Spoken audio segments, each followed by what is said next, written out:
मकोटो रॉड्सगार्ड में अपनी दुकान खोल लेता है और यहाँ पर वो दोनों एल्व्स काम करेंगी। वहीं दूसरी तरफ मकोटो की जिंदगी में पहली बार एक अच्छी प्रॉब्लम हुई थी। ज्यादातर फीमेल स्टूडेंट्स उसे प्रपोज करने लगी हैं। ये सोचकर कि उसके पास बहुत पैसे हैं, मकोटो अपने पेरेंट्स की पिक्चर निकालता है और उसे देखता हुआ सोचता है कि एक शादी ऐसी ही होनी चाहिए। तभी एवा उसके पीछे आ जाती है और उससे पूछती है कि वो दोनों है कौन। मकोटो उसे बताता है कि उन दोनों के उसके ऊपर बहुत एहसान है और यहाँ के स्टूडेंट्स शादी के बारे में कुछ अलग ही सोचते हैं। एवा उसे बताती है कि यहाँ के ज्यादातर बच्चे मर्चेंट्स की औलादे हैं, तो वो प्यार के बारे में ज्यादा नहीं सोचते। इससे अच्छा तो वो दोनों है, वो कम से कम मेरे पैसे के पीछे तो नहीं है। दूसरी तरफ लाइम टोमो को रिपोर्ट दे रहा था और उसे बताता है कि फोर्ट सैला की बैटल से पहले किसी ने ड्रैगन लाइका से लड़ाई की थी। क्या आप किसी ऐसे रिंग के बारे में जानते हैं जिससे गॉडेस की ब्लेसिंग रिमूव हो सकती है? लेकिन टोमो ऐसी किसी भी चीज के बारे में नहीं जानती थी। तभी वो उसे चुप रहने को कहती है। कुछ ट्रैवलर्स उनके दरवाजे को खटखटाते हैं और कहते हैं कि वो यहाँ पर इसलिए आए हैं क्योंकि उन्हें एक अजीब से वेपन के बारे में पता लगा था। दरवाजा खुलने पर हम देखते हैं कि वो लोग टोमोकी और उसके दोस्त हैं। वो अपना इंट्रोडक्शन देते हैं और लाइम पहचान जाता है कि वो ग्रेटोनिया की सेकंड प्रिंसेस है, यानी टोमोकी वहाँ का हीरो है। लिली कहती है कि वो यहाँ पर लेक को इन्वेस्टिगेट करने आई है, लेकिन तभी टोमोकी बीच में बोल पड़ता है। उसे टोमो की स्वॉर्ड बड़ी अच्छी लगती है और वो उसे ट्राई करना चाहता था। टोमो उसे वेपन को दे देती है, लेकिन वो चाहकर भी मियान से तलवार को बाहर नहीं निकाल पाता। तो टोमो उसे बताती है कि उसके अलावा इस तलवार को कोई भी बाहर नहीं निकाल सकता।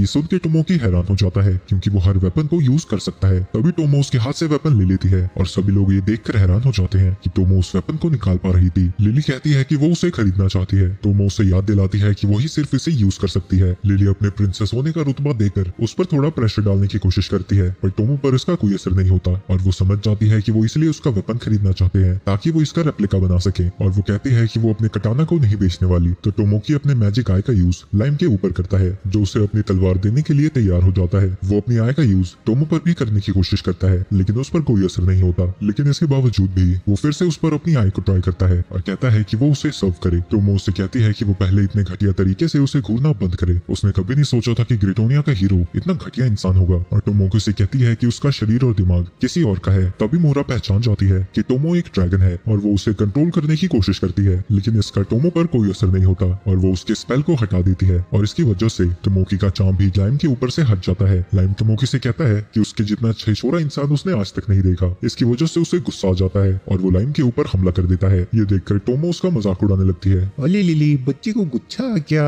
उसकी बातें सुनकर टोमोकी को उन पुलिस की याद आने लगती है और वो उसके ऊपर अटैक कर देता है, लेकिन टोमो अपने मैजिक का यूज करके उन सभी को कहीं और पर टेलीपोर्ट कर देती है। चलो मान लेते हैं कि ये घटना नहीं घटी थी, लेकिन तुमने फिर से कुछ बेवकूफी की तो मैं तुम्हारे हीरो को मारने से नहीं पीछे हटूंगी। पर क्योंकि टोमो अकेली है जिससे वो चाम नहीं कर पाया, वो उसे पाना चाहता है। लाइम रोता हुआ टोमो से माफी मांगता है क्योंकि उसने खुद ही अपनी तलवार उन्हें दे दी। तो टोमो उससे कहती है कि वो उसका सर्वेंट बन जाए, जिसके लिए लाइम मान जाता है क्योंकि वो फिर से पावरलेस फील नहीं करना चाहता था। दूसरी तरफ मियो सीवीड इकट्ठा कर रही थी, लेकिन तभी हिबिकी का वुल्फ उसके ऊपर हमला कर देता है, जिसकी वजह से उसके कपड़े गीले हो जाते हैं। मियो उसे मारने वाली थी, लेकिन तभी वहाँ पर हिबिकी आ जाती है। मियो उसे भी मारने वाली थी, लेकिन तभी हिबिकी उसके पास आकर उसका हालचाल पूछने लगती है। ये तो खुद से ज्यादा मेरी परवाह कर रही है। मियो अपनी स्पिरिट को वापस बुला लेती है और मियो के पूछने पर बताती है कि एक गार्डियन बीस्ट है और वो बीस्ट के बारे में ज्यादा कुछ नहीं जानती। वहीं उसकी हरकतों को देखकर उसे लगता है कि वो काफी हद तक मकोटो जैसी है। हिबिकी उसे अपना नाम बताती है और कहती है कि वो उसकी चोटों को ठीक कर देगी, पर मियो उसे बताती है कि उसे जरा भी चोट नहीं आई, बस उसके कपड़े गंदे हो गए और अगर वो कुछ करना ही चाहती है तो वो सीग्रास इकट्ठा करने में उसकी मदद कर सकती है। क्या तुम सीवीड और कैप के बारे में बात कर रही हो? ये सुन के मियो बहुत ज्यादा खुश हो जाती है क्योंकि वो उन दोनों में फर्क बता सकती थी। इसके बाद 2 दिन बीत जाते हैं और हिबिकी उसे बताती है कि वो वेपन खरीदने के लिए सीख जा रही है, पर मियो बस उससे कुकिंग करने के तरीके जानना चाहती थी। मियो सेंस करती है कि एक क्रीचर उन्हीं की तरफ आ रहा है और वो चेक करना चाहती है कि हिबिकी उसको हराने के लायक ताकतवर है या फिर नहीं। वो मॉन्स्टर उनके सामने आ जाता है और मियो साइड से सब कुछ देख रही थी। सबसे पहले वर्डा उसके ऊपर हमला करता है, लेकिन उससे उसकी तलवार ही टूटने लगती है और मियो को लगता है कि वो उतने भी कमजोर नहीं है, बस उनके इक्विपमेंट्स थोड़े गए गुजरे हैं। वर्डा को लगता है कि नेवल के जाने के बाद उसे ही उसकी जगह को लेना होगा और वो बिना सोचे समझे उसके ऊपर हमला कर देता है, पर इसकी वजह से वो घायल हो जाता है और उसकी तलवार भी टूट जाती है। हिबिकी जब उसके खून को देखती है उसे नेवल की याद आने लगती है, जिसकी वजह से वो अपनी जगह से हिल भी नहीं पाती। जिसके बाद वो मियो से मदद मांगती है। मियो कहती है कि ये सारी गलती उन्हीं की है क्योंकि वो अपनी ताकत नहीं जानते, जिसके बाद वो बड़ी आसानी से उस मॉन्स्टर को हरा देती है। मियो सभी से कहती है कि वो इस मॉन्स्टर से मटेरियल इकट्ठा करने में उसकी मदद करें, पर वो मॉन्स्टर अभी भी जिंदा था और पीछे से मियो के ऊपर हमला कर देता है। इसकी वजह से मियो का किमोनो फट जाता है, जिससे उसका गुस्सा सीधा 7वें आसमान पर चला जाता है क्योंकि मकोटो ने इस किमोनो में उसकी तारीफ की थी और वो अपने एक ही अटैक से उस मॉन्स्टर के चीथड़े उड़ा देती है, जो देखकर उन सभी की आंखें खुली की खुली रह जाती है। लेकिन तभी मियो उन सभी को बेहोश कर देती है और हिबिकी का का वुल्फ बाहर आ जाता है। मियो समझ जाती है कि उस वुल्फ को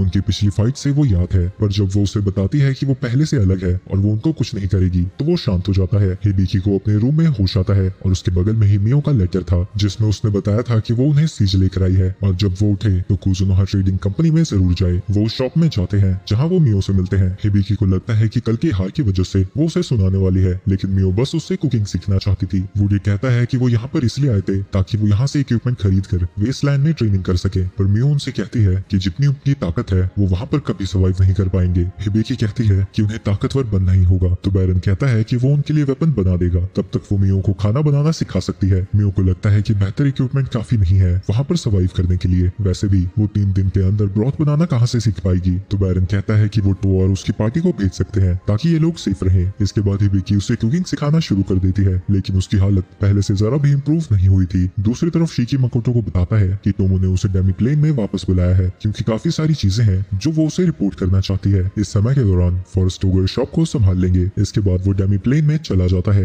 लेकिन वहाँ पहुंचते ही मकोटो को बहुत ज्यादा गर्मी लगने लगती है और शिकी उसे बताता है कि डेमी प्लेन में वेदर अचानक से ही बदलने लगा है। वो मकोटो के नए नवेले घर के पास पहुंच जाते हैं जहाँ सभी लोग उसका स्वागत करते हैं। मियो उसके लिए एक डिश लेकर आती है जो कि उसे बहुत टेस्टी लगता है। ये सुन के वो खुश हो जाती है और टोमो मकोटो को बताती है कि यहाँ की ज्यादातर चीजें मियो ने ही बनाई है, तो मकोटो उसकी कुकिंग की तारीफ करता है, जो सुन के वो और भी ज्यादा खुश हो जाती है। एमा उसे बताती है कि वो वापस साइट जा रही है जहाँ वो एक एडवेंचरर से कुकिंग सीख रही है। आगे टोमो उसे बताती है कि अपने इन्वेस्टिगेशन के दौरान वो ग्रेटोनिया के हीरो से मिली थी। मकोटो उससे पूछता है कि वो किस तरह का इंसान है, लेकिन टोमो के हिसाब से उससे लीचड इंसान उसने आज तक नहीं देखा। वो अपनी एबिलिटीज को कुछ ज्यादा ही समझता है, न ही उसका अपनी भावनाओं पर कंट्रोल है। शायद डीमंस को हराने के बाद वो बाकी के किंगडम्स के साथ वॉर पर जा सकता है। साथ ही जब उसने प्रिंसेस का दिमाग पढ़ा था उससे फायर आर्म की एक इमेज दिखी थी। मकोटो को लगता है कि फायर आर्म्स मैजिक जितने ताकतवर नहीं है, तो वो कहती है कि वो उसे ठीक नहीं लग रहे थे और वो उन्हें मारना चाहती है, लेकिन मकोटो उससे कहता है कि वो थोड़ा इंतजार करे और देखिए वो आगे क्या करते हैं। वहीं शिकी ने रोड्सगार्ड की सारी घटनाओं के बारे में टोमो को बता दिया था और वो उसे चिढ़ाने लगती है क्योंकि वो लड़कियों के बीच पॉपुलर होने लगा है। मकोटो उससे पूछता है कि डेमी प्लेन में इतनी गर्मी है क्यों। टोमो को लगता है कि ऐसा इसलिए हो रहा है क्योंकि वो काफी सारे मिस गेट खोल रहा है। वो उसे बताती है कि मकोटो जहाँ भी गेट को ओपन करता है उस जगह से डेमी प्लेन के वेदर में असर पड़ता है, लेकिन ये सुन के मकोटो कंफ्यूज हो जाता है क्योंकि एकेडमी में वेदर तो ठंडा था। तो टोमो कहती है कि वो इसके बारे में और जांच करेगी। दूसरी तरफ हिबिकी मियो को बताती है कि उसे लिनिया में वापस बुला लिया गया है और भले ही मियो उससे और भी ज्यादा कुकिंग सीखना चाहती थी, लेकिन वो उसकी सिचुएशन को समझती है। वो मियो का शुक्रिया अदा करती है क्योंकि उसके बिना वो वेस्टलैंड में कभी सर्वाइव नहीं कर पाते और वो उसे अपने साथ चलने को कहती है, लेकिन मियो सीधा ही उसे मना कर देती है क्योंकि उसे दुनिया में सिर्फ एक ही इंसान से फर्क पड़ता है और वो है मकोटो। दूसरी तरफ एमा मकोटो को उनके नए प्लान्स दिखाती है और बताती है कि शिकी के इंस्ट्रक्शंस की वजह से उनकी प्रोडक्शन भी बढ़ गई है। मकोटो एल से मिलने जाता है जो कि उसे मॉन्स्टर का एक टुकड़ा दिखाता है जिससे मियो लड़ रही थी।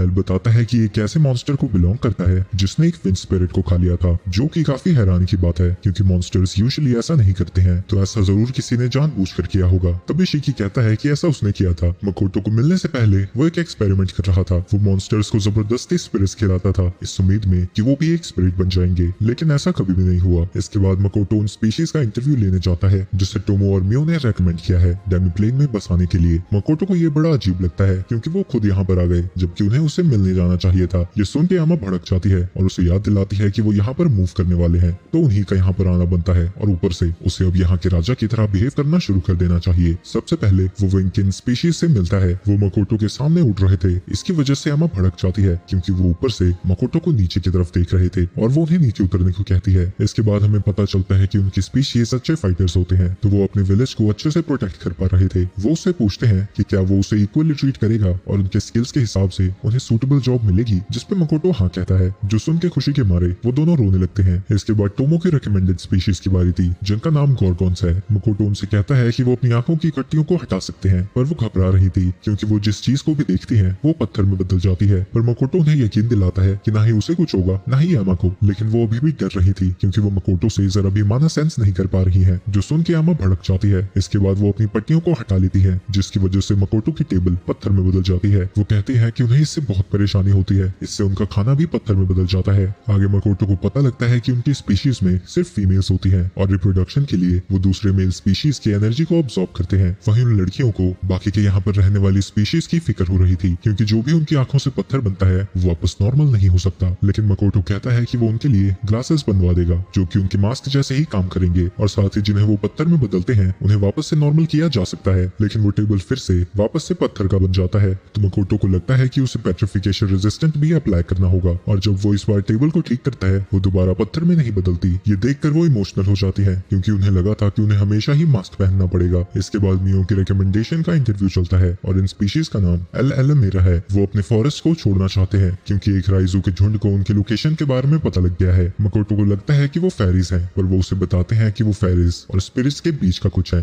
और वो लो लेवल स्पिरिट को कंट्रोल कर सकती हैं। वहीं उन दोनों की हरकतों को देखकर एमा को गुस्सा आ रहा था, पर मकोटो को लगता है कि वो इन्फॉर्मेशन इकट्ठा करने में उनके काम आ सकते हैं और मकोटो उन्हें एक्सेप्ट कर लेता है। लेकिन एमा उसे रोकने लगती है और उसे समझाती है कि वो यहाँ का राजा है, वो ऐसे ही किसी को भी एक्सेप्ट नहीं कर सकता, खासकर ऐसे लोगों को जिनका सर इतना ज्यादा चढ़ा हुआ है। तुम आखिर खुद को समझते क्या हो? तुम तो बस एक सुअर हो। ये सुन के एमा को और भी ज्यादा गुस्सा आ जाता है और वो उन्हें मारने जाने लगती है। तो फिर अभी के लिए सिर्फ 2 स्पीशीज यहाँ रहने के लिए पास हुई हैं। शीकी कहता है कि वो गोर्गन्स के लिए ग्लासेस बनाने पर काम शुरू कर देगा और टोमो विनकिंस की ट्रेनिंग शुरू करेगी। इसके बाद वहाँ मियो आती है जो कि एक डिश के साथ मेयोनेज भी लेकर आई थी, जो देख के मकोटो को अपनी पुरानी दुनिया की याद आने लगती है। इसके बाद डेमी प्लेन में बारिश होना शुरू हो जाती है और टोमो को यकीन हो जाता है कि मकोटो के मिस्ट गेट खोलने की वजह से ही यहाँ पर वेदर इतना चेंज हो रहा है। वहीं बदलते मौसम की वजह से इंग्रेडिएंट्स को स्टोर करना मियो के लिए मुश्किल हो रहा है। तो टोमो कहती है कि वो ऐसी जगहों को ढूंढेगी जहाँ हर तरह का वेदर होता है। इसके बाद मकोटो वापस से रोड्सगार्ड जाने की तैयारी करने लगता है, जिसकी वजह से सभी लोग दुखी हो जाते हैं, पर वो कहता है कि जब भी उसके पास फ्री टाइम होगा वो वापस जरूर आएगा। इसके बाद वो रोड्सगार्ड में पहुंच जाता है और वो उससे सारे पैसे देती है जो कि शॉप में उन्होंने कमाए थे। शीकी को लगता है कि उन्हें और एम्प्लॉइज को हायर कर लेना चाहिए क्योंकि उनका बिजनेस बढ़ता जा रहा है। वही बोनस के तौर पर मकोटो उन्हें बनाना देता है। इसके बाद मकोटो अकेडमी में पहुंच जाता है जहाँ ब्राइट उसके पास आकर उससे 10 हीलिंग पोशंस मांगता है। तो मकोटो कहता है कि वो शॉप पर आकर उन्हें खरीद सकता है। वही मकोटो देखता है कि जब वो गया हुआ था उसके पास बहुत सारे लव लेटर्स आए हैं और उसमें कुछ इंपॉर्टेंट डॉक्यूमेंट्स भी थे। इसमें 3 स्टूडेंट्स ने एक एप्लीकेशन भी भेजी है जो कि उसकी क्लास को ज्वाइन करना चाहते हैं, और जब वो उनके नामों को पढ़ता है वो हैरान हो जाता है। इसके बाद क्लास शुरू हो जाती है और वो नए स्टूडेंट से अपना इंट्रोडक्शन देने को कहता है। सबसे पहली है शीफू रेम्ब्रांड। बीमारी की वजह से वो छुट्टी पर थी। उसकी स्पेशलिटी अटैक मैजिक है और उसके एलिमेंट्स अर्थ और फायर है। दूसरे का नाम यूनो रेम्ब्रांड है जो कि शीफू की छोटी बहन है और उसकी स्पेशलिटी फिजिकल अटैक्स है और वो बो और स्पेयर भी यूज कर सकती है, साथ ही वो एनहेंसमेंट मैजिक यूज कर सकती है। तीसरे का नाम कैरन फोर्स है जो कि हस्कर रॉयल अकेडमी से यहाँ पर ट्रांसफर हुई है और उसकी स्पेशलिटी वाटर एलिमेंट है। मकोटो दोनों बहनों से कहता है कि उनके फादर उसके दोस्त हैं, लेकिन इसका मतलब ये नहीं कि उनके साथ वो नरमी से पेश आएगा। वहीं उन दोनों बहनों के बर्ताव को देखकर सारे स्टूडेंट्स हैरान थे क्योंकि वो कुछ ज्यादा ही अच्छे से बिहेव कर रहे थे और उन्हें लगता है कि वो बस अच्छा होने की एक्टिंग कर रहे हैं। मकोटो देखता है कि सारे स्टूडेंट्स बड़ी ही अजीब तरीके से बिहेव कर रहे हैं, तो शिकी उसे बताता है कि वो दोनों बहनें बिगड़ैल हैं। वो ज्यादातर अपने पैसे और लुक्स की बड़ाई करती रहती थी, पर मकोटो को वो दोनों वैसी बिल्कुल नहीं लग रही थी। मकोटो नए स्टूडेंट्स को यहीं रहने को कहता है और पुराने स्टूडेंट्स को थोड़ी दूर लेकर जाता है जहाँ वो डेमी प्लेन से एक क्रीचर को समन करता है और उनसे कहता है कि उन्हें इससे लड़ना होगा। उन्होंने कभी भी ऐसे लिजर्ड मैन को नहीं देखा था और वो उससे पूछते हैं कि ये कितना स्ट्रॉन्ग है। मकोटो कहता है कि ये एक सीक्रेट है और इसका नाम मिस्टर ब्लू लिजर्ड है। मकोटो उस लिजर्ड से कहता है कि वो सिर्फ अपनी 20% पावर का ही यूज करे और बाकी स्टूडेंट्स को कहता है कि वो ऐसे लड़े जैसे उनकी जान दांव पर लगी हो। इसके बाद वो नए स्टूडेंट्स के पास जाता है और उनसे कहता है कि वो उनसे लड़ेंगे ताकि वो उनके लड़ने के तरीके को देखकर उन्हें टिप दे सके। सबसे पहले यूनो उसके ऊपर हमला करती है लेकिन उसका एरो उस तक पहुंच नहीं पाता, तो मकोटो उससे कहता है कि वो इसके अंदर माना को इन्फ्यूज करे और अपनी बॉडी को एनहांस करे। शीफू फायर ब्लास्ट से हमला करती है और कैरन आइस से उसको फ्रीज कर देती है, पर इनसे मकोटो पर कोई असर नहीं होता। मकोटो शीफू से कहता है कि वो स्पेल्स को जल्दी कास्ट करने की कोशिश करे। वही कैरन को स्पीड को छोड़कर अपनी पावर और ड्यूरेशन पर फोकस करना चाहिए। इसके बाद यूनो फिर से अपनी एरो से उसके ऊपर हमला करती है, लेकिन इससे पहले कि वो उस तक पहुंच सकता मकोटो उसे जला देता है और उससे कहता है कि उसकी फिजिकल एनहांसमेंट और माना इन्फ्यूजन दोनों ही काफी घटिया है और वो पावर में कुछ ज्यादा ही फोकस कर रही है, जिसकी वजह से वो ढंग से बो का भी यूज नहीं कर पा रही। जिसके बाद वो दोनों फिर से उसके ऊपर हमला करने के लिए तैयार हो जाती है। दूसरी तरफ वो सभी स्टूडेंट्स लिजर्ड मैन से बुरी तरह से पिट रहे हैं। वो अपनी तलवार को उनकी तरफ चलाता है और उसका फोर्स इतना ज्यादा था कि वो सभी स्टूडेंट्स दूर उड़ने लगते हैं। इज़ुमो एक इनकैंटेशन का यूज करता है जिसकी वजह से वो इतनी तेज हवा में भी फ्रीली मूव कर पाते हैं और अबेलिया इस मौके का यूज करके एक फायर एरो से उसके ऊपर हमला कर देती है। वो उसके अटैक को डॉज कर लेता है, लेकिन जब वो हवा में था जिन पीछे से उसके ऊपर अटैक कर देता है, लेकिन लिजर्ड मैन उसे उड़ता हुआ दूर फेंक देता है और वो सब के सब बहुत बुरी तरह से हार जाते हैं। मकोटो उन सभी से कहता है कि उन्हें एक रिपोर्ट सबमिट करनी होगी जिसमें वो उसे बताएंगे कि उन्हें कहाँ पर इम्प्रूव करना है, और वो कैरन से कहता है कि वो उसके साथ चले। वहीं सभी स्टूडेंट्स डिप्रेस हो रखे थे। मकोटो कैरन से कहता है कि एक स्टूडेंट के हिसाब से उसकी ताकत बहुत ज्यादा है। वो उसे बताती है कि अपने किंगडम में वो एक मिलिट्री मेज थी। मकोटो ने पहले ही उसके पास के बारे में पता कर लिया है और उसे शक है कि वो शायद असली कैरन नहीं है। ये सुन के वो हंसने लगती है। मकोटो उससे पूछता है कि डीमंस को एकेडमी से क्या चाहिए। भले ही उसकी सींगें नहीं है लेकिन वो उसके कलर से पहचान सकता है कि वो एक डीमन है। लेकिन वो अभी भी एक्टिंग करके थोड़ा उसे फंसाने की कोशिश करती है। लेकिन मकोटो उसे बताता है कि कोई भी चार्म उस पर काम नहीं करता। वो लड़की उसकी तारीफ करती है और बताती है कि कैरन मर चुकी है पर उसे उसके ही साथियों ने मारा था। वो उससे पूछती है कि उसे पता है कि वो एक डीमन है फिर भी वो गुस्सा क्यों नहीं है। मकोटो उसे बताता है कि वो भेदभाव नहीं करता, तो जब तक वो कुछ उल्टा सीधा नहीं करना चाहती वो उसे यहाँ से जाने देगा। मकोटो उससे उसका नाम पूछता है लेकिन वो जवाब नहीं देती और उल्टा उसे मारने की तैयारी करने लगती है। लेकिन तभी वहाँ पर शिकी आ जाता है और बताता है कि उसका नाम रोना है और वो डीमन आर्मी के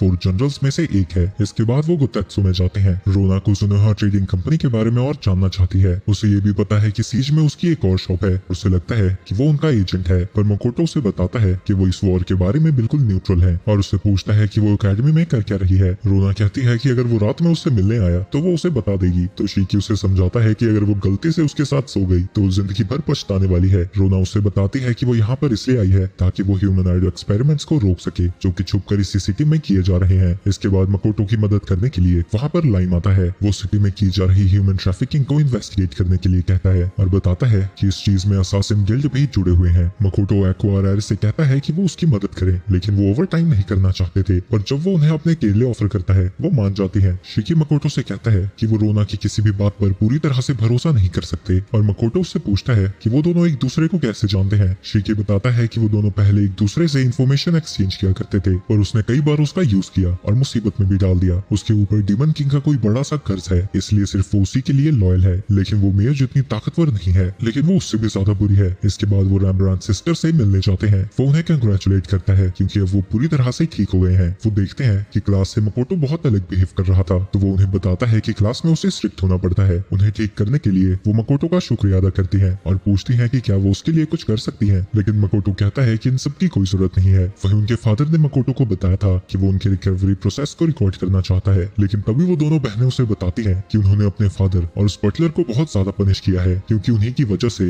मकोटो स्टूडेंट की जगह टीचर बन गया। वहीं रात को लाइम अपनी इन्वेस्टिगेशन को जारी रखता है और एक टूटी फूटी बिल्डिंग के अंदर जाता है। तभी वो किसी को सेंस करता है और वो उसकी गर्दन पर अपनी तलवार रख देता है लेकिन वो बंदा बस स्माइल करता है। वो दोनों ओगर आके मकोटो को बताती है कि वो कल रात से ही लाइम से कांटेक्ट नहीं कर पा रही है और जब उन्होंने आखिरी बार उससे कांटेक्ट किया था वो उस एकेडमी के पास था जो कि अभी बन रहा है। शिकी को लगता है कि रोना ने उन्हें धोखा दिया है पर किसी भी नतीजे पर पहुंचने से पहले मकोटो उस जगह को इन्वेस्टिगेट करना चाहता था। दूसरी तरफ लाइम और ईवा को एक जेल में बंद कर दिया गया है। इसके बाद हम पास्ट का सीन देखते हैं। लाइम ने उसकी गर्दन के ऊपर अपनी तलवार रखी हुई थी लेकिन उसे कोई फर्क नहीं पड़ रहा था। उसकी पावर्स को देखकर लाइम मकोटो को कांटेक्ट करने की कोशिश करता है लेकिन वो अपनी रिंग का यूज करके उसकी टेलीपैथी को ब्लॉक कर देता है। वो जब अपनी तलवार से उसके ऊपर अटैक करता है उसका कुछ भी नहीं बिगड़ता और वो अपने हल्के हाथ से ही उसे उड़ता हुआ दूर भेज देता है। इसके बाद वो वहाँ से चला जाता है। तभी एवा वहाँ पर आकर लाइम की मदद करती है लेकिन तभी वहाँ पर कुछ लोग आ जाते हैं और उन दोनों को ही पकड़ लेते हैं। लाइम उसे बताता है कि वो मकोटो की कंपनी के लिए काम करता है और उससे पूछता है कि क्या वो यहाँ से भागना चाहती है। लेकिन एवा उसे बताती है कि जिन लोगों ने उसे पकड़ा है वो एक पावरफुल ऑर्गेनाइजेशन के लिए काम करते हैं और उनके कनेक्शंस एकेडमी तक हैं, तो अगर वो यहाँ से निकल भी जाती है तब भी कोई फर्क नहीं पड़ेगा। वैसे भी वो उस बंदे से तो पहले ही हार चुका है, तुम्हें फिक्र करने की कोई जरूरत नहीं है। वो बंदा अभी यहाँ पर नहीं है। फाइट के दौरान मैंने उसे मार्क कर दिया था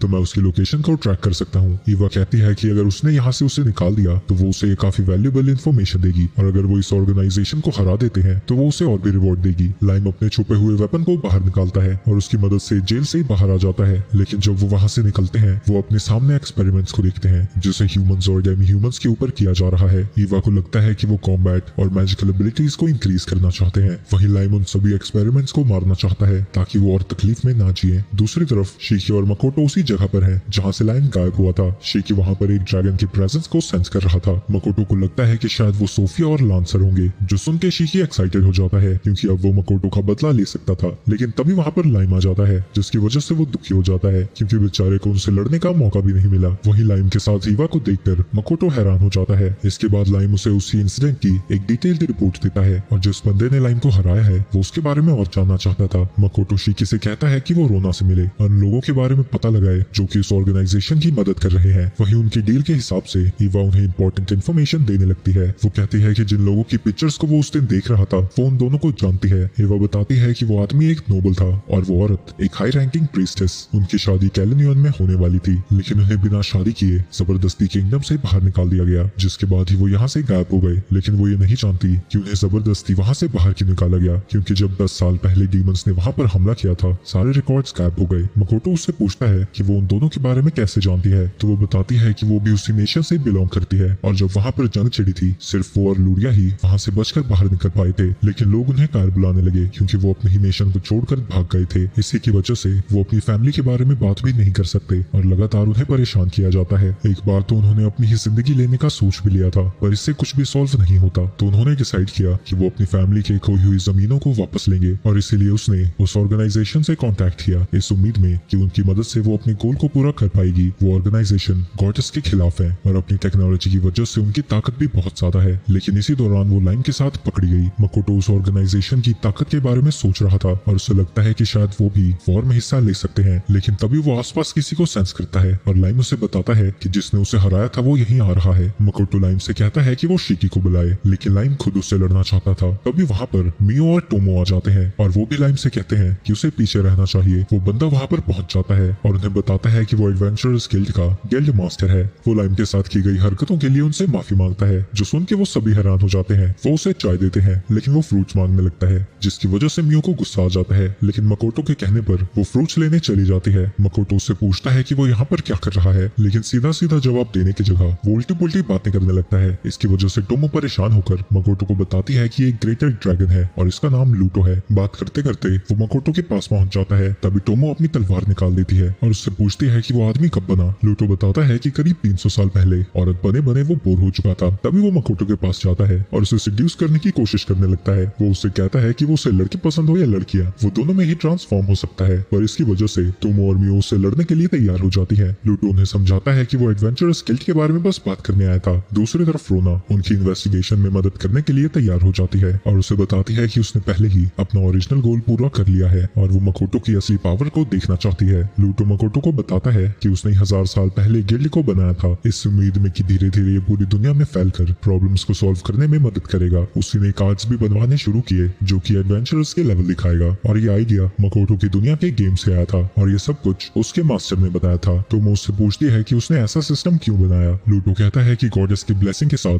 ह्यूमंस का सर काफी ज्यादा चढ़ने लगा था, पर गिल्ड्स में लेवल रखने की वजह से सभी लोग टॉप पर पहुंचना चाहते हैं और इसकी वजह से अपने ही डिजायर के बोझ के तले दबकर मर जाते हैं। यानी गिल्ड खुद ब खुद लोगों की पॉपुलेशन को कंट्रोल में रखता है। गिल्ड में हाईएस्ट लेवल 65,535 है। ये सुन के मकोटो हैरान हो जाता है क्योंकि ऐसा पुरानी गेम्स में हुआ करता था, क्योंकि 16 बिट प्रोग्रामिंग में वो सबसे हाईएस्ट नंबर है। मकोटो उससे पूछता है जब उसका मास्टर 1000 साल पहले आया था तब उसे गेम्स के बारे में कैसे पता था। लूटो उसे बताता है कि दोनों दुनिया में टाइम अलग तरीके से फ्लो करता है। मकोटो उससे पूछता है कि उसकी अपनी दुनिया में वापस जाने के कितने चांसेस हैं। लूटो उससे कहता है कि उसके करंट माना लेवल के हिसाब से उसकी अपनी दुनिया में जाने का चांस 1 in 10 मिलियन है। इसके बाद लूटो वहाँ से जाने लगता है और उसे बाहर छोड़ने के लिए टोमो भी जाती है। क्या ये सच है? मकोटो की दुनिया के ह्यूमन सिर्फ 100 साल जीते हैं। 100 साल की उम्र तक काफी कम लोग जी पाते हैं। टोमो कहती है कि मकोटो ही उसके लिए सब कुछ है, अगर वो मर जाएगा तो इस दुनिया में उसके लिए कुछ इंटरेस्टिंग नहीं बचेगा। तुम्हें क्या लगता है वो अपनी दुनिया में वापस जाएंगे? वो तुम्हें छोड़कर नहीं जाएगा, लेकिन कोई भी इवेंट उसका मन बदल सकता है या फिर एक पावरफुल बीइंग बन सकता है जो कि डायमेंशंस में बिना किसी रोक टोक के ट्रैवल कर सकता हो।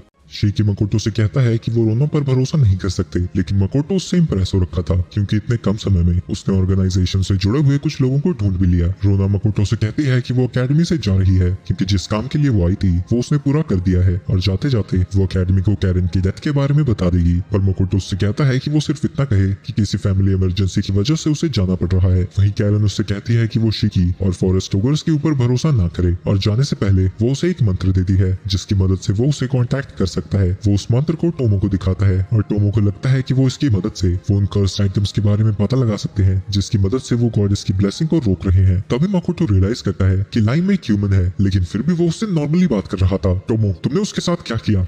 उसने रिक्वेस्ट की थी तो मैंने उसे अपना ब्लड दे दिया थोड़ा सा। टोमो कहती है कि उन्हें इंतजार करना चाहिए और सीधा ऑर्गेनाइजेशन के किसी टॉप के बंदे को पकड़ना चाहिए, लेकिन मकोटो जल्दी से जल्दी उस ऑर्गेनाइजेशन को खत्म करना चाहता है क्योंकि एवा और लूरिया की सेफ्टी इसी के ऊपर डिपेंड करती है। इसके बाद मकोटो मकोटो ब्राइट के पास था जिसे उसने बांध के रखा है। वहीं ब्राइट उसे धमकी देने लगता है और कहता है कि ऑर्गेनाइजेशन इसका बदला जरूर लेगी, पर मकोटो उसे बताता है कि उन्होंने पहले ही उसे छोड़ दिया है क्योंकि ना ही उसे कोई बचाने आया ना ही असासिन गिल्ड का कोई बंदा यहाँ पर आया। मकोटो उससे पूछता है कि वो गॉडेस के खिलाफ काम क्यों कर रहा है। ब्राइट कहता है कि गॉडेस की वजह से बहुत सारे युद्ध हुए हैं, ऐसे में उनकी जैसी ऑर्गेनाइजेशन तो बन नहीं थी। उनका मानना है कि उन्हें गॉडेस की जरूरत नहीं है और ह्यूमंस उसके बिना जी सकते हैं। मकोटो उससे पूछता है कि वो डेमी ह्यूमंस पर एक्सपेरिमेंट्स क्यों कर रहा है। ब्राइट कहता है कि नेचुरली डेमी ह्यूमंस एक्सपेरिमेंट्स के लिए बेस्ट होते हैं। मकोटो को जितनी चीजें जाननी थी वो जान चुका था, जिसके बाद वो उसे मार देता है। इसके बाद हम एकेडमी का सीन देखते हैं जहाँ सभी स्टूडेंट्स उन दोनों बहनों से डरे हुए थे और उन सब ने ही नोटिस किया है कि वापस आने के बाद वो पहले से बहुत अच्छा बिहेव कर रहे हैं और जितनी भी लड़कियां मकोटो के पीछे थी वो उन्हें धमका भी रही हैं।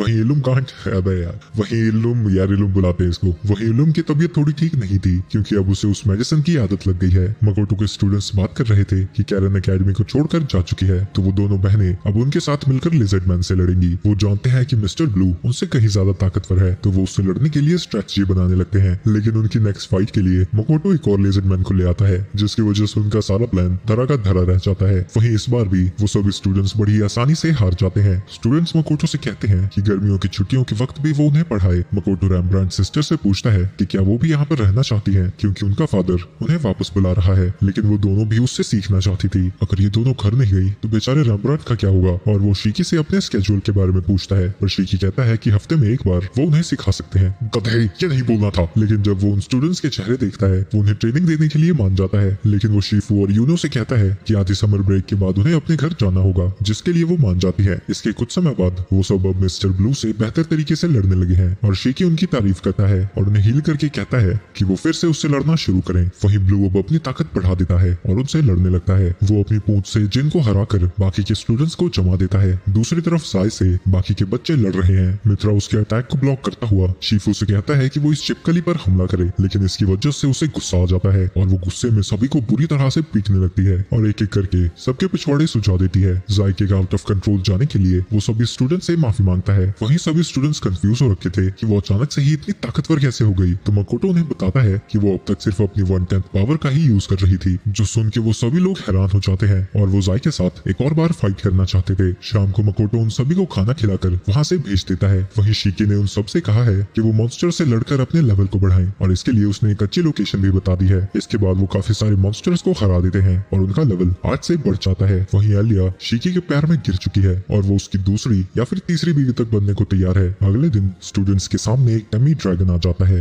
एलिया उन्हें बताती है कि उन्हें 10 पार्टी मेंबर्स चाहिए जिनका लेवल 90 या उससे ऊपर हो, तभी वो उससे लड़ पाएंगे। और उसकी कमजोरी आइस है, लेकिन उन सबका लेवल 80 भी नहीं पहुंचाता, पर फिर भी वो उससे लड़ने जाते हैं। लेकिन जब वो ड्रैगन चिल्लाता है डर के मारे वो हिल भी नहीं पाते। लेकिन तभी वहाँ पर एरिस आ जाती है और पेड़ की लताओं से उसे पकड़ लेती है। एलिया को लगता है कि वो बहुत छोटी है, तभी एरिस उसके पैर पर मारती है और कहती है कि वो छोटी बच्ची नहीं है। और एलिया और भी ज्यादा कंफ्यूज हो जाती है क्योंकि वो तो उसने मन में सोचा था। इसके बाद वो सभी स्टूडेंट्स की थोड़ी थोड़ी बेइज्जती करती है और उस ड्रैगन को उठाकर पानी में फेंक देती है और अपने आइस अटैक से उस ड्रैगन को हरा देती है। और इतनी सारी तबाही मचाने के बाद वो वहाँ से गायब हो जाती है। मकोटो लूटो के पास जाता है और उससे पूछता है कि वो एक ही बार में और भी ज्यादा माना यूज कैसे कर सकता है, जो सुन के वो हैरान हो जाता है क्योंकि मकोटो के पास उससे कहीं ज्यादा माना है और वैसे भी कोई भी माना को इंक्रीज नहीं कर सकता। पर मकोटो उसे बताता है कि उसका माना इंक्रीज हो रहा है। ये सुन के लूटो उसे वॉर्न करता है अगर ऑर्गेनाइजेशन को इसके बारे में पता लगा तो वो उसके ऊपर एक्सपेरिमेंट करना शुरू कर देंगे। इसके बाद लूटो उससे पूछता है कि वो अपने माना को कैसे बढ़ा रहा है। नहीं, ज्यादा कुछ नहीं, बस मैं बो प्रैक्टिस करता हूँ। इसके बाद लूटो उसे एक ट्रेनिंग मैनुअल देता है। आगे वो ईवा के पास जाता है जो कि उसे एक बुक देती है जो कि माना के ऊपर ही है। वहीं गर्मियों की छुट्टियों में मकोटो डेमी प्लेन में वापस जाता है जहाँ उसका समय बड़ी ही जल्दी बीत जाता है। ऐसे ही 2 हफ्ते बीत जाते हैं। एमा उसे बताती है कि आज उसकी 2 विंकिन के साथ मॉक बैटल है। वो पहले ही ऑर्क और बाकी सबसे लड़ चुके हैं और उन्हें कई बार हरा भी चुके हैं, लेकिन एमा कहती है कि उनका एडवांटेज उड़ने की वजह से है। कुछ समय बाद ऑर्क उनसे नहीं हारेंगे। इसके बाद वो उन विंकिन से लड़ने पहुंच जाता है। तो इन्हें कैसे हराऊं? चलो सबसे पहले फायरबॉल से हमला करता हूँ और उसके बाद देखी जाएगी। लेकिन उसके फायरबॉल से ही वो सभी हार जाते हैं। जिसके बाद उनकी सेकंड वेव आती है। वो खुद को बादलों के पीछे छुपा लेते हैं, लेकिन अपने काई की मदद से उसे उनकी लोकेशन का पता लग जाता है और वो उन्हें भी बड़ी आसानी से हरा देता है। एमा तो कह रही थी ये स्ट्रॉन्ग है, पर ये तो बस टारगेट प्रैक्टिस हो रही है मेरी। तभी उन विंकिन्स का चीफ वहाँ पर आ जाता है जिसका नाम काकुन है और वो अपने लेफ्टिनेंट शोना के ऊपर बैठा हुआ था। और मकोटो को याद आता है कि विंकिन खुद को ट्रांसफॉर्म कर सकते हैं। वो अपने पहले वाले अटैक का उनके ऊपर यूज करता है और इस बार वो ये देखकर खुश था कि वो उसके एक ही अटैक से हार नहीं गए। इसके बाद वो विन एनहांसमेंट का यूज करने लगते हैं और सीधा मकोटो की तरफ तरफ जाते हैं, पर वो शोना की चोंची पकड़ लेता है और उसे जमीन पे पटक देता है। काकुन उसके ऊपर अटैक करने की कोशिश करता है, लेकिन वो उसके अटैक को डिफ्लेक्ट करके उसके ऊपर एक वार्निंग शॉट फायर करता है, जो देखकर डर के मारे वो भी सरेंडर कर देता है। सुनो भाई नन्हे पंछियों, तुम उड़ने पर कुछ ज्यादा ही डिपेंड करते हो। तुम्हें नए अटैक पैटर्न्स डेवलप करने होंगे, वरना बाकी स्पीशीज भी जल्दी तुम्हें हरा देंगी। काकिन मकोटो से कहता है कि वो उसे डेमी प्लेन रैंकिंग में हिस्सा लेने दे, और साथ ही जो बाकी लोग कंस्ट्रक्ट कर रहे हैं वो उसमें भी मदद करना चाहते हैं। रैंकिंग में कोई भी हिस्सा ले सकता है, लेकिन डेवलपिंग में तुम मदद नहीं कर सकते क्योंकि तुम्हारी कॉम्बैट एबिलिटीज उसके लिए सूटेबल नहीं है। रात को मकोटो लूटो की ट्रेनिंग मेथड के बारे में पढ़ रहा था, लेकिन वो इतना ज्यादा कंफ्यूजिंग था कि बेचारे का भेजा फ्राई हो जाता है। इसके बाद वो प्रैक्टिस करने के लिए बाहर निकल जाता है और इंस्ट्रक्शंस को फॉलो करता हुआ ट्रेनिंग शुरू कर देता है। वो मैजिक बॉल्स को फायर करता हुआ अपने माना को रिलीज करता रहता है। तभी उसे कुछ अजीब सा फील होने लगता है, और जब उसकी आंखें खुलती है सुबह हो चुकी थी। इसके बाद वो घर में वापस जाते हैं, जहाँ मियो ने उसके लिए बहुत अच्छा खाना बनाया था। तो वो उसका कुछ खाना लेने की कोशिश करती है, लेकिन मियो उसे रोक देती है। इसके बाद कई दिन बीत जाते हैं और अब मकोटो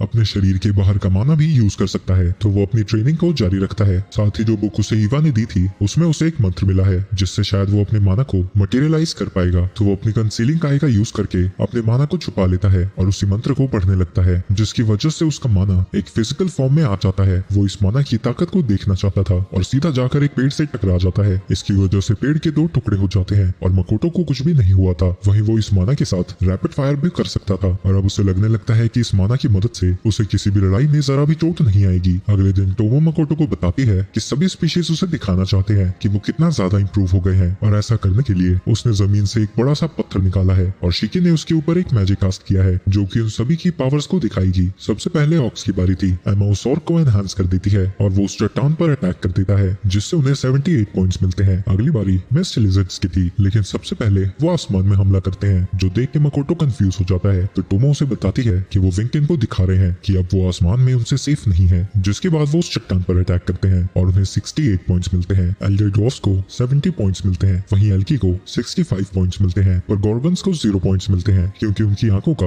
उस चट्टान के ऊपर कोई असर नहीं होता। इसके बाद विंकिन की बारी थी। वो आसमान से उस चट्टान के ऊपर अटैक करते हैं। उनका निशाना तो पक्का था और वो काफी कमजोर थे, और उन्हें सिर्फ 20 पॉइंट्स मिलते हैं। एरिस और एक्वा फॉरेस्ट ओगर्स को रिप्रेजेंट करने आते हैं और वो बोल्डर के ऊपर अपने आइस से अटैक करते हैं और सभी से कहते हैं कि वो उसे तोड़ कर दिखाएं, लेकिन कोई भी उनकी आइस को तोड़ नहीं पाता। टोमो को लगता है कि वो बैरियर परफेक्ट है, लेकिन तभी मकोटो को उसकी एक कमजोरी दिखती है और वो अपनी पावर्स का यूज करके उसके अंदर पहुंच जाता है, जो देखकर वो दोनों ही हैरान हो जाती हैं। जिसके बाद मकोटो उस बैरियर को हटा देता है और उनका स्कोर 50 आता है। मकोटो भी इसे ट्राई करना चाहती थी, तो वो एक हीरो सूट बनाती है, जैसा उसने मकोटो की मेमोरी में देखा था, लेकिन उस चट्टान से उसे एक भी पॉइंट नहीं मिलता। इसके बाद आखिर में शिकी की बारी थी और वो अपनी स्टाफ को एक स्वॉर्ड में कन्वर्ट कर लेता है। टोमो बताती है कि डॉफ ने उसके लिए ये बनाया है और इस तलवार का नाम ड्रैगन स्लेयर है। वो उस तलवार से चट्टान के ऊपर अटैक कर देता है और इसकी वजह से वो हाथे में कट जाता है। मकोटो उसकी तारीफ करता है और वो भी उन्हें कुछ नया दिखाना चाहता था। ये देख के सभी लोग एक्साइटेड हो जाते हैं। वो अपनी माना को रिलीज करने लगता है, पर इसकी वजह से सभी लोगों की डर के मारे बुरी हालत थी। जिसके बाद वो अपने माना को फिजिकल फॉर्म में कन्वर्ट कर देता है, जो देखकर सभी लोग हैरान हो जाते हैं और शिकी उसे माना मैकर कह के बुलाता है। इसके बाद मकोटो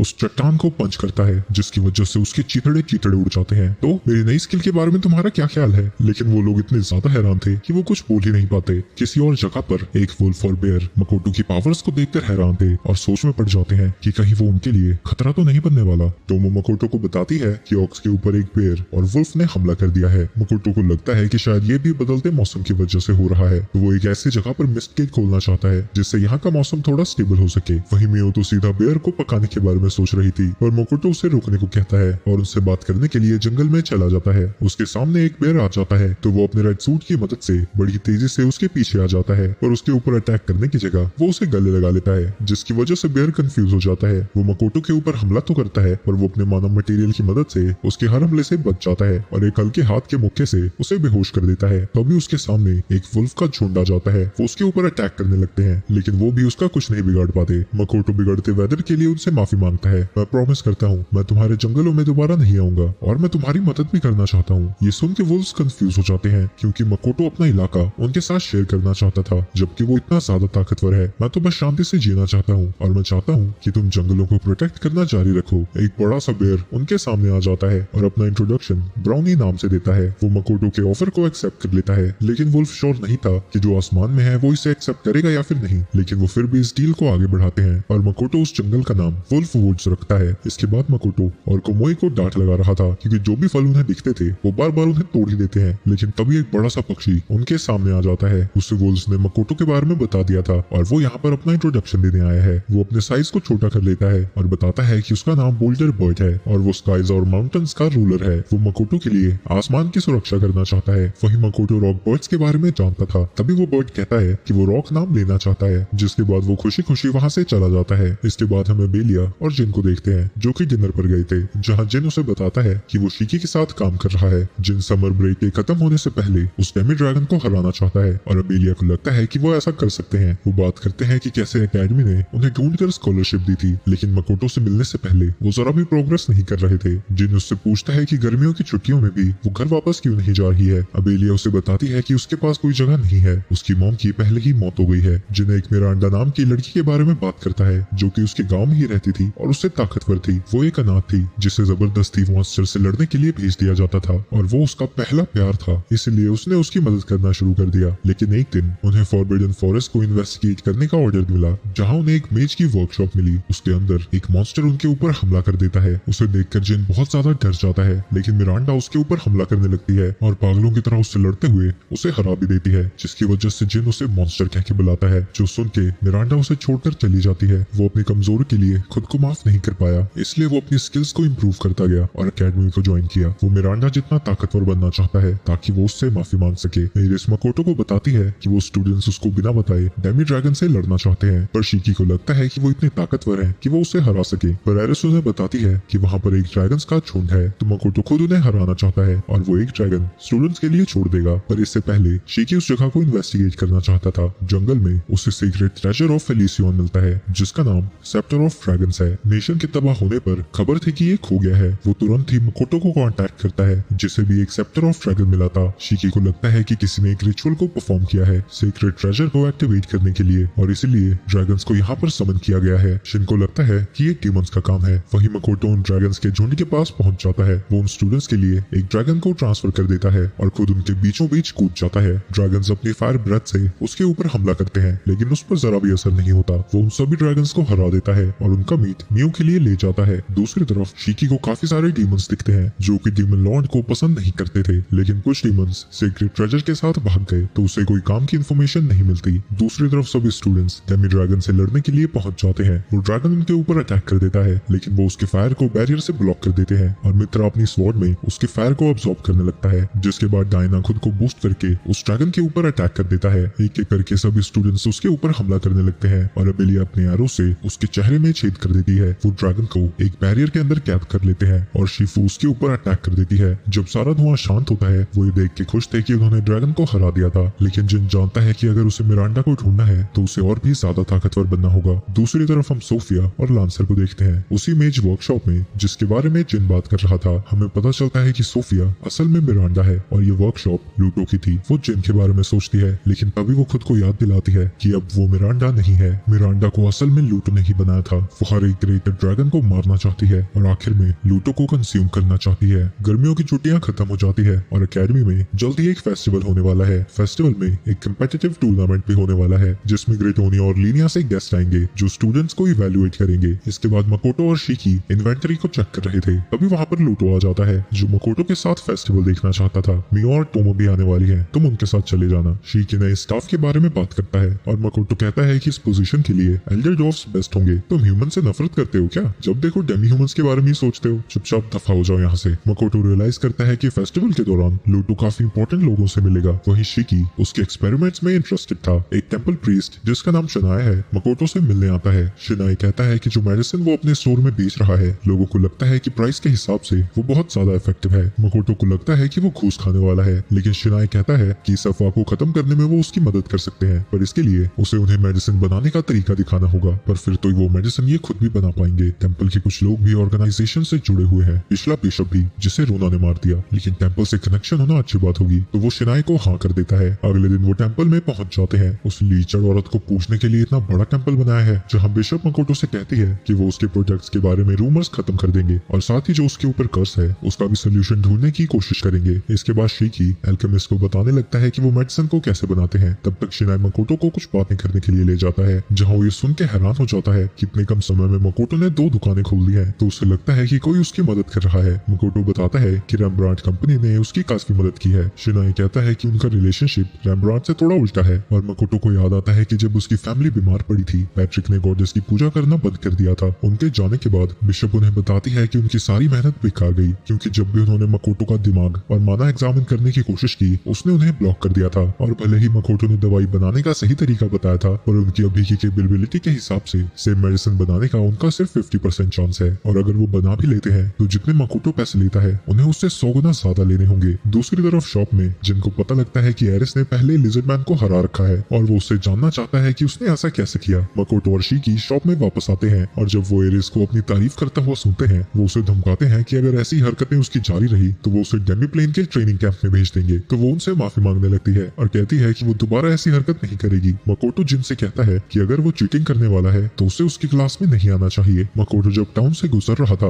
वो सेंस करता है कि कोई उसे फॉलो कर रहा है, तो वो जानबूझकर एक सुनसान इलाके में जाता है जहाँ उसे पता लगता है कि वो सब लोग असासिन गिल्ड के मेंबर्स हैं। वो एक साथ उसके ऊपर हमला कर देते हैं, लेकिन अपने माना मैटर और फायरबॉल का यूज करके वो इंस्टेंटली उन सबको हरा देता है और अब सिर्फ एक ही असासिन बचा था। और मकोटो पहचान जाता है कि ये वही बंदा है जिसने एंट्रेंस एग्जाम में उस पर हमला किया था। मकोटो देखता है कि उसकी ब्लेड अब फिक्स हो गई है और असासिन बताता है कि इसे लांसर की स्केल से बनाया गया है। वो लगातार मकोटो के ऊपर हमला करने लगता है, लेकिन वो भी उसके माना मैटर को पेनिट्रेट नहीं कर पाता और मकोटो अपने एक ही पंच से उसे हरा देता है। इन सब से मकोटो परेशान हो जाता है और अपने दिमाग को शांत करने के लिए डेमीप्लेन में आर्चरी प्रैक्टिस करने लगता है। तभी वहाँ पर टोमो आती है और बताती है कि क्लाइमेट की प्रॉब्लम को सॉल्व करने के लिए उसे एक अच्छा तरीका मिला है। वो उसे एक ऐसा एरिया दिखाती है जहाँ पर मिस्ट गेट खोलने से डेमीप्लेन का वेदर बिल्कुल जापान जैसा हो जाएगा, लेकिन वो इलाका डीमंस का है और वहीं पास में ही उनका एक फोर्ट्रेस है। टोमो उन्हें खत्म करने की मकोटो से परमिशन मांगती है, लेकिन ऐसा करने पर वो उनके दुश्मन बन जाते। तो मकोटो इस बारे में थोड़ा सोचना चाहता है। वहीं फेस्टिवल शुरू हो जाता है और मकोटो की दुकान के बाहर कस्टमर्स की लाइन लगी पड़ी है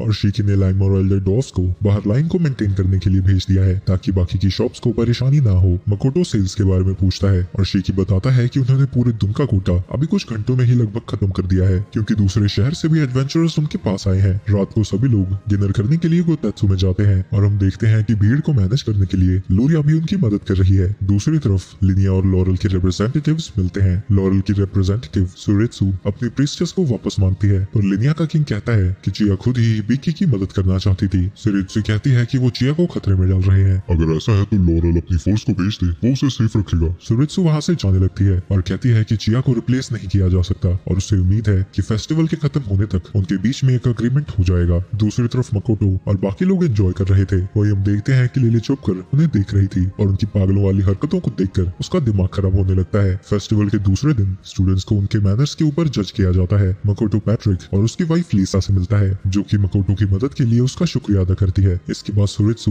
मकोटो से मिलने आती है और वो देखता है कि उसके बॉडीगार्ड्स डीमंस हैं। क्या ये जानती है कि वो डीमंस हैं? वो रियलाइज करती है कि सुरेत्सु उसके बारे में जानती है, क्योंकि वो ये देखकर सरप्राइज नहीं थी कि वो बोल नहीं सकता। वो उसे बताती है कि वो लॉरल की ऑफिशियल है और उसका काम प्रीस्टेस और कोमोरो का ध्यान रखना है। वो उससे पूछती है कि क्या वो उन दोनों के बारे में जानता है। मकोटो उसे बताता है कि उनकी प्रीस्टेस उनके लोगों की स्पिरिचुअल लीडर होती है, वहीं कोमोरो प्रीस्टेस बनने का एक कैंडिडेट होता है। तुम कह रहे हो कि तुम्हें लॉरल के बारे में ज्यादा कुछ नहीं पता, लेकिन फिर भी तुम ऐसी चीजें यूज कर रहे हो जो कि हमारा सीक्रेट है। ये सुन के मकोटो कंफ्यूज हो जाता है और वो उसे बताती है कि उसके शॉप पे जो साइन है उसमें 2 कैरेक्टर्स उनकी सेज स्क्रिप्ट से हैं। सिर्फ कुछ ही लॉरल के लोग हैं जो कि इसके बारे में जानते हैं। क्या तुम भी एक सेज हो? मकोटो कहता है कि वो इतना समझदार नहीं कि वो खुद को सेज बुलाए। सेज से मेरा मतलब कोई समझदार इंसान नहीं था। सेज हम दूर से आए हुए लोगों को कहते हैं जिनके पास नॉलेज का भंडार होता है। ये सुन के मकोटो समझ जाता है कि वो दूसरी दुनिया से आए हुए लोगों की बात कर रही है। सारित्सु से कहती है कि वो सेजेस को प्रोटेक्शन ऑफर करते हैं और वो उसे अपने नेशन में इनवाइट करती है, पर मकोटो कहता है कि अगर उसे कोई सेज मिला तो वो उसे उनकी कंट्री में भेज देगा। लगता है तुम हम पर भरोसा नहीं करते। हमें लगता है कि जो 2 हीरोज हैं वो भी सेजेस हैं। तुम्हें क्या लगता है? पर मकोटो कहता है कि वो उनके बारे में कुछ नहीं जानता। इसके बाद सुरेत्सु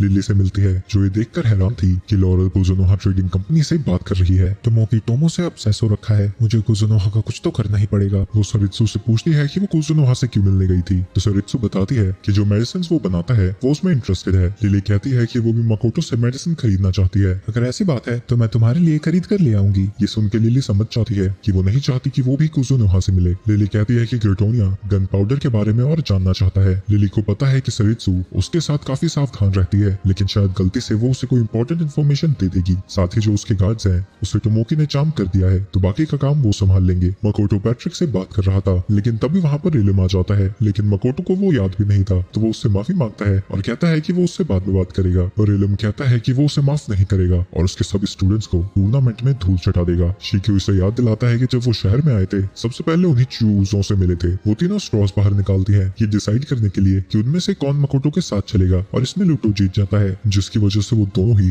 गुस्से से आग बबूल आती। इसके बाद वो फेस्टिवल की जगह पर पहुंच जाते हैं जहाँ लूटो बाहर लिली को देखता है और वो कहता है कि उसे कुछ काम याद आ गया, लेकिन सबको पता है कि वो झूठ बोल रहा है। आगे वो रेम्ब्रांट सिस्टर से मिलते हैं जो कहती है कि उनके फादर ने उन्हें बताया है कि टोमो और मियो वो पिलर्स हैं जो मकोटो को सपोर्ट करती हैं। चलो अच्छा हुआ इन्होंने हमें शिकी के साथ नहीं जोड़ दिया। ये सुन के सभी स्टूडेंट्स हैरान हो जाते हैं, तो मकोटो उन्हें बताता है कि दोनों शिकी से कहीं ज्यादा ताकतवर हैं। आगे मकोटो इलम के बारे में पूछता है तो शिकी उसे बताता है कि वो अभी यहाँ पर नहीं आया है, वो लिनिया का एक नोबल है और होपली इसका सेकंड सन। इसके बाद वो स्टूडेंट्स को बताता है कि टूर्नामेंट के दौरान इलम उन्हें टारगेट करने वाला है और भले ही ऐसा उसकी वजह से होगा पर वो उनकी मदद नहीं करेगा। पर स्टूडेंट्स को यकीन है कि वो उसे हैंडल कर लेंगे। उनका कॉन्फिडेंस देखकर मकोटो खुश हो जाता है, पर वो साथ ही उनके ऊपर रिस्ट्रिक्शन भी लगाना चाहता है ताकि उनके मैचेस इंटरेस्टिंग हो सके। शिकी कहता है कि मकोटो ने उनके ऊपर लिमिट्स इसलिए लगाई हैं ताकि वो ज्यादा केयरफुल हो। लिली लूटो से मिलती है और उससे पूछती है कि क्या एडवेंचर गिल्ड मकोटो का साथ दे रहा है, पर वो कहता है कि एडवेंचरर्स गिल्ड किसी के भी साथ नहीं है। लिली उसे बताती है कि उसका हीरो टोमो को अपना बनाना चाहता है, तो अगर वो उससे लड़ेगी तो क्या वो उससे जीत पाएगी। लूटो उसे सीधा ही मना कर देता है और कहता है कि कुजुनोहा ट्रेडिंग कंपनी से लड़ना ऐसा है जैसे डीमन की आर्मी से लड़ना। आगे वो उससे पूछती है कि पहले उसने उनकी मदद क्यों की थी। तुम्हें इसका जल्दी पता लग जाएगा, अभी तुम्हें अपने हीरो के लिए एक आइडियल दुनिया बनाने पर फोकस करना चाहिए। दूसरी तरफ नोबल्स मकोटो को ठिकाने लगाने के लिए अलग अलग प्लान बना रहे हैं, लेकिन मकोटो उनकी हर चाल को नाकामयाब कर देता है। अगले दिन पैट्रिक मकोटो को बताता है कि उसे मर्चेंट गिल्ड्स में बुलाया गया है और क्योंकि उनका रिप्रेजेंटेटिव उसका पुराना दोस्त है तो वो मकोटो की जगह खुद जा रहा है। इसके बाद टूर्नामेंट शुरू होने वाला था, पर मकोटो देखता है कि उसके सभी स्टूडेंट्स को आपस में ही भिड़ाया जा रहा है, यानी जितना उसने सोचा था होपली की पावर उससे कहीं ज्यादा है। सबसे पहला मैच डायना और यूनो का होता है जिसमें थोड़ी देर में ही डायना जीत जाता है। अगला मैच दो हाईएस्ट लेवल पार्टिसिपेंट्स के बीच में था, जिन और मित्रा, जिन दोनों का लेवल 97 है। उन दोनों को लकड़ी की तलवार दी गई है और साथ ही 3 डॉल्स जो कि उनका सारा डैमेज अब्सॉर्ब करेगी। उनका मैच शुरू हो जाता है। जिन पहले अटैक करता है लेकिन मित्रा उसके सभी अटैक्स को ब्लॉक कर रहा था। उनका मैच चलता ही जाता है और कोई भी एक दूसरे पर हिट लैंड नहीं कर पाता, लेकिन जजेस जिन को विनर डिक्लेयर कर देते हैं। इसके बाद टूर्नामेंट आगे बढ़ता जाता है और मकोटो को लगता है कि मेज कैटेगरी वाले लोग जमे ही नल्ले हैं। अगला मैच शिफू और अबेलिया का है। मकोटो ये देखकर इंप्रेस हो जाता है कि अबेलिया उसके अटैक को भी डॉज करती है और इस दौरान अपने मंत्र को भी पढ़ लेती है, लेकिन शिफू का एरो घूमकर उसी की तरफ आने लगता है और इस मौके का फायदा उठाकर शिफू एक अर्थ स्पेल का यूज करती है और इससे अबेलिया को पकड़ लेती है, जिसकी वजह से अबेलिया को सरेंडर करना पड़ता है। अगली मेज कैटेगरी की फाइट शिफू और इजुमो के बीच में है। शिफू अर्थ मैजिक से एक बैरियर बना लेती है और इजुमो के ऊपर अटैक करने लगती है और वो उसे भी बड़ी ही आसानी से हरा देती है। दूसरी तरफ वॉरियर कैटेगरी में जिन की फाइट डायना से होती है, लेकिन ये फाइट भी बड़ी जल्दी खत्म हो जाती है और इस मैच को जिन जीतता है। मेज कैटेगरी के फाइनल में शिफू का सामना उसे एक ओल्डर स्टूडेंट के साथ होता है जो कि इतना टैलेंटेड था कि कोर्ट ऑफ लिनिया ने उसे ज्वाइन करने का ऑफर भी दिया था, लेकिन शिफू अर्थ मैजिक से उसे गड्ढे में गिरा देती है और जब वो बेचारा फंसा हुआ था फायर मैजिक से इस मैच को भी जीत जाती है। वॉरियर कैटेगरी के फाइनल में जिन का सामना इलम से होता है, लेकिन उसके पास असली आर्मर और स्वॉर्ड थी और जिन के पास सिर्फ वही लकड़ी की तलवार है। उनका मैच शुरू हो जाता है और सबसे पहले इलम उसके ऊपर हमला करने जाता है, पर जिन अपने एक ही अटैक से उसके हाथ से उसकी तलवार को गिरा देता है, जिसके बाद वो एक मैजिक के मंत्र को पढ़ने लगता है, लेकिन इसका भी रिजल्ट सेम ही होता है। ये सिर्फ देखकर इलम परेशान हो जाता है और वो रेफरी से मदद मांगने लगता है, तो रेफरी जिन से कहता है कि वो पैसिवली लड़ना बंद करे, तो उसकी बात मानकर जिन लगातार इलम के ऊपर अटैक करता ही जाता है, जिससे एक एक करके उसकी सारी डॉल्स टूट जाती है और जिन फाइनल में भी जीत जाता है। वहीं इलम परेशान था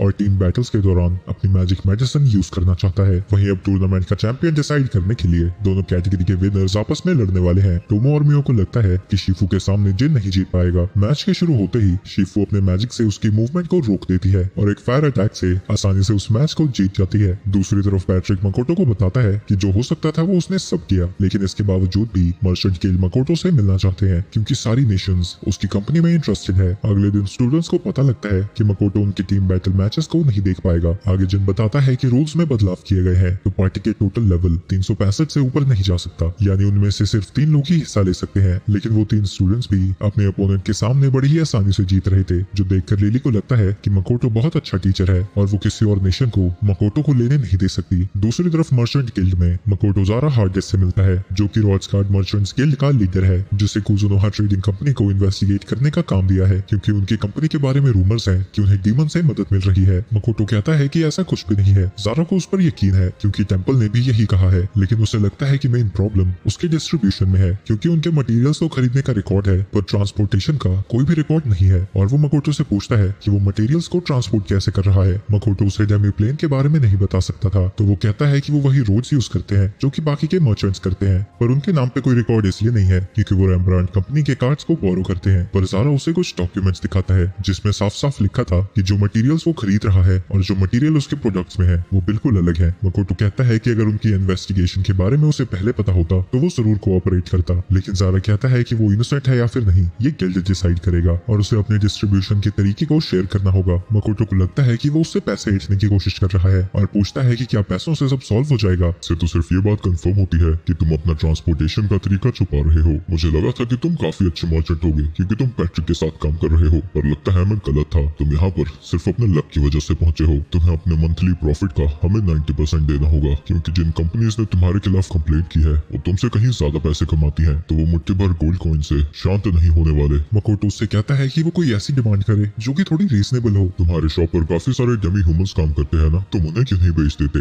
या फिर तुम शहर के बाहर अपनी दुकान लगाओ, तब कोई कंप्लेन नहीं करेगा। और अगर तुमने इस मैटर को वायलेंस के जरिए सॉल्व करने की कोशिश की तो तुम्हें डीमंस का साथी घोषित कर दिया जाएगा। तुम अपनी शॉप को बंद करो और सीज वापस चले जाओ। मकोटो को अब भी डिस्ट्रीब्यूशन का तरीका बताना पड़ता है। वो कहता है कि वो अपने फॉलोअर का टेलीपोर्टेशन गेट यूज करता है, लेकिन डेमी प्लेन के बारे में कुछ भी नहीं बताता। जब बाकी के लोगों को इसके बारे में पता लगता है, मियो गुस्से से पागल होने लगती है, पर टोमो उसे शांत रहने को कहती है क्योंकि ये सब कुछ बिजनेस का हिस्सा है। टोमो और शिकी को लगता है कि अब उन्हें डीमंस के साथ मिल जाना चाहिए। मियो भी कहती है कि उसे किसी को भी सर्व करने की कोई जरूरत नहीं है। मकोटो कहता है कि वो पहले से ही उनसे बात करना चाहता था, क्योंकि जो टोमो ने एरिया दिखाया था वो उसे पाना चाहता है, लेकिन डीमंस के साथ कनेक्शन रखते हुए भी वो ह्यूमंस के साथ बिजनेस करना चाहता है। मकोटो कैलेनियन को ईवा और लूरिया के साथ मिलकर वापस से एक्वायर करना चाहता है, और मकोटो सोचता है कि ह्यूमंस के पास पहले से ही 2 हीरोज है, तो अगर वो डीमंस के साथ कनेक्शन बनाता है तो इसमें कोई प्रॉब्लम नहीं होनी चाहिए। इसके बाद हमें पता चलता है कि आइलम और लूरिया बचपन के दोस्त हैं। वो उसके लिए बहुत इंपॉर्टेंट थी। वहीं प्रेजेंट में उसके पास एक मैजिकल आइटम है जो कि वो अपने अगले मैच में यूज करना चाहता है। मकोटो जानता है कि एक बार वो डीमन से मिल गया तो वो रॉक्स गार्ड में नहीं रह पाएगा, तो जाने से पहले वो अपने स्टूडेंट्स के लिए कुछ करना चाहता है। वो टेलीपैथी से रोना को कांटेक्ट करता है और उसे कहता है कि जो भी डीमन सिटी में छुपे हुए हैं फेस्टिवल के खत्म होते होते वो उन्हें यहाँ से हटा दे। इसके बाद वो ईवा से बात करने जाता है जो उसका प्लान सुन के हैरान हो जाती है। वहीं एकेडमी से जाने से पहले वो अपने स्टूडेंट्स को सपोर्ट करना चाहता था, तो वो उनके मैच देखने के लिए पहुंच जाता है। मकोटो टो और मियो से पूछता है कि उसके स्टूडेंट्स उन्हें कैसे लगे, तो वो कहती है कि ये टो और बाकी सब जितने ताकतवर नहीं है पर फिर भी काफी अच्छे हैं। उसने मित्रा को एक रिवॉर्ड देने का भी प्रॉमिस किया था और मित्रा ने उसके साथ फाइट को चुना है। दूसरी तरफ मित्रा को पता लगता है कि टोमो और मियो को लेवल 1500 से भी ऊपर है, जिसकी वजह से मित्रा की फटी पड़ी है। इसके बाद फाइनल मैच की बारी थी, जहां इलम को देखकर उन्हें लगता है कि वो मेडिसिन का यूज करके अपनी ताकत को बढ़ा रहा है, और शीकी को लगता है कि जो एमुलेट उसने पहना है वो मैजिकल रेजिस्टेंस नहीं बल्कि कुछ अब्सॉर्ब कर रहा है। वहीं रॉक पेपर सीजर खेल के स्टूडेंट्स डिसाइड करते हैं कि फाइनल मैच में कौन जाएगा, और वहां पर जीतने वाले स्टूडेंट्स पहुंच जाते हैं। उन्हें भी इलम के साथ कुछ गड़बड़ लग रही थी। इलम कहता है कि वो 2 लोगों को कभी नहीं भूल सकता। पहली है हिबिकी। वो हिबिकी की बैटल्स में उसका साथ देना चाहता था पर वो एकेडमी नहीं छोड़ सकता था, तो हिबिकी कहती है कि वो ग्रेजुएट करे, जिसके बाद वो दोनों साथ में लड़ेंगे। और दूसरी इंसान है लूरिया, लेकिन जब वो उससे दोबारा मिला वो उसे भूल चुकी थी। वो खुश था कि वो ठीक है, लेकिन इस बात से दुखी भी कि वो अपने बचपन का प्रॉमिस भूल गई है। अबे बचपन का प्यार भूल नहीं जाना बे, अबे बच्ची थी भूल गई। तो इलम के दोस्त वहाँ पर आ जाते हैं, और जब उन्हें पता लगता है कि लूरिया कैलेनियन से है वो सब उसकी इंसल्ट करने लगते हैं, और इलम भी उनके साथ जुड़ जाता है। पर लूरिया कहती है कि वो सब इसलिए कह रहे हैं क्योंकि कभी भी उनका मौत से सामना नहीं हुआ है। पर इलम के दोस्त कहते हैं कि वो कभी भी बैटल से डर कर नहीं भागते। लूरिया वहाँ से जाने की कोशिश करती है, तभी एक स्टूडेंट उसे धक्का दे देता है, और इसी वक्त मकोटो और शीकी वहाँ पर पहुंचे थे। इसके बाद वो लूरिया से मिलने दोबारा गया था, लेकिन उससे पहले मकोटो उस तक पहुंच जाता है, और हमें पता चलता है कि वो मेडिसिन उसे रोना ने दी थी। पर मकोटो को हराने के लिए उसे और ताकत की जरूरत थी, तो रोना ने उसे वो एमुलेट दे दिया। मैच शुरू हो जाता है और इजुमो और यूनो इलुम के टीममेट्स पर अटैक करने जाते हैं। वहीं इलुम जिन के ऊपर अटैक करता है, जिसके फोर्स की वजह से वो अपने घुटनों पर आ जाता है। वहीं यूनो और इजुमो मिलकर बाकी के 6 स्टूडेंट्स को बड़ी ही आसानी से हरा देते हैं। पर तभी वो जिन को लड़ता हुआ देखते हैं और उससे कहते हैं कि वो उनका इंतजार करे। वो साथ में उससे लड़ने वाले थे। जिन के अटैक्स की वजह से इलुम का आर्मर टूटने लगता है, और यूनो को लगता है कि शायद उसे उनकी मदद की नहीं जरूरत है। पर तभी इजुमो नोटिस करता है कि इलुम के डॉल्स को अभी भी कुछ नहीं हुआ था। तभी इलुम पागलों की तरह अपनी तलवार को इधर उधर चलाने लगता है, और जिन रेफरी से पूछता है कि हमें अभी इस मैच को जारी रखना चाहिए क्योंकि उसका बिहेवियर बिल्कुल अजीब सा है। लेकिन रेफरी कहता है कि मैच जारी रहेगा। जिन उन दोनों से मदद मांगता है और उसके ऊपर अटैक कर देता है, लेकिन इलुम अपने दांतों से ही उसकी तलवार को पकड़ लेता है। तो इजुमो अपने विंड मैजिक से इलुम को हवा में उड़ा देता है, और यूनो हवा में कूद उठकर उसके ऊपर अटैक करने लगती है, जिसके बाद वो अपने स्पीयर को उसके सर पर फेंकती है, जिससे उसका आर्मर टूट जाता है। इसके बाद यूनो जमीन पर गिरने लगती है। वो दोनों उसको कैच करने जाते हैं पर आपस में ही टकरा जाते हैं। वहीं यूनो अपने विंड मैजिक का यूज करके आराम से लैंड कर जाती है। इसके बाद इलम की टोल्स फाइनली टूट जाती है, लेकिन तभी वो एमुलेट डार्क ऑरा रिलीज करने लगता है और मियो को लगता है कि वो माना इलम की मेमोरी से कनेक्टेड है। शिकी कहता है कि अब देर हो गई है, अब वो ह्यूमन नहीं रहा, वो म्यूटेट हो रहा है और ऐसा सिर्फ रोना कर सकती है। ये सुन के मकोटो हैरान हो जाता है क्योंकि रोना ने उससे प्रॉमिस किया था। मास्टर, उसने क्या प्रॉमिस किया था कि वो रॉकस्टार्ट में कुछ नहीं करेगी? नहीं, उसने ऐसा तो नहीं कहा था। तो फिर उसने अपना प्रॉमिस नहीं तोड़ा है। क्या डीमंस के साथ मिलने का सोचकर मैंने गलत किया? इसके बाद हम पास का सीन देखते हैं जहाँ मकोटो ईवा से पूछता है कि क्या वो कैलेनियन को वापस से हासिल करना चाहती है, क्योंकि वो उसे रिस्टोर करके अपनी कंपनी को वहाँ एस्टेब्लिश करना चाहता है। लेकिन अब उसे लगने लगता है कि ये पॉसिबल होगा भी या फिर नहीं। इसी दौरान वो एमुलेट पूरी तरह से इलम के ऊपर कब्जा कर रहा था।